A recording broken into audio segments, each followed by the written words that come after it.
To that. Let Douglas respond to that. First of all, I mean, your other guest, I mean, I don't know what kind of a creature he is.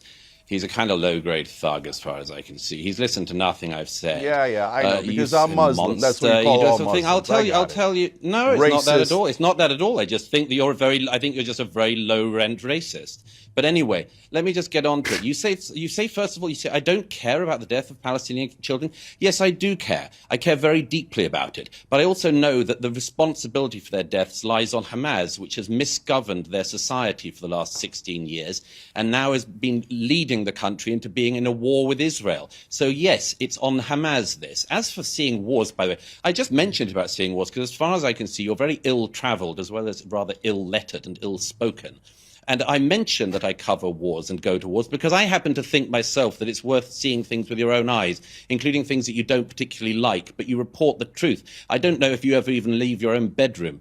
And I can tell already that you don't because you've already said something that demonstrates you know nothing about this conflict. You have just demonstrated it in the following terms. You said that this is why we need to push for a two-state solution and give legitimacy to the Palestinian Authority. I'll tell you something you don't know because I guess you spent no time in the West Bank, have you? I'll tell you something you probably don't know.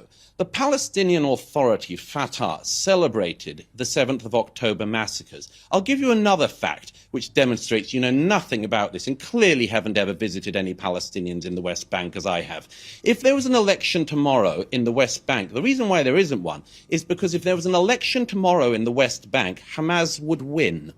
So your idea of a two-state solution, I'm afraid you are so out of date and you really should leave your bedroom. Because in this region, nobody thinks that there is a two-state solution on the table because there is not a viable negotiating partner. But I just want to make one other main point.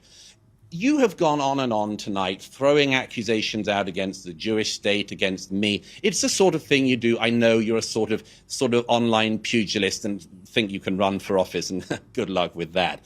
But I'd just like to point out that you only really get animated if the Jews are involved. And I can tell that for the following reason. I mean, your surname's Uygur, isn't it? 1 million Uyghur Muslims in China have been put in concentration camps in the last decade. And people of your ilk never really care about that, do you? Because it's not the Jews doing it, it's the Chinese Communist Party. At the moment, 1 million people who are in Pakistan at the moment, who are your fellow Muslims and who happen to be Afghan, and I don't think you care about them, do you? 1 million Afghans are currently being forcibly deported from Pakistan to Afghanistan. You don't care about that. You're not riled up about that. You're not riled up about what the Janjaweed are currently doing in Sudan, where thousands and thousands of people are being attacked by the Islamist militia there. You don't care about any of that. You get exercised and you rile up what little base you have of malcontents because you're riled up when the Jews do anything. All right, it's Cenk. perfectly obvious. Okay.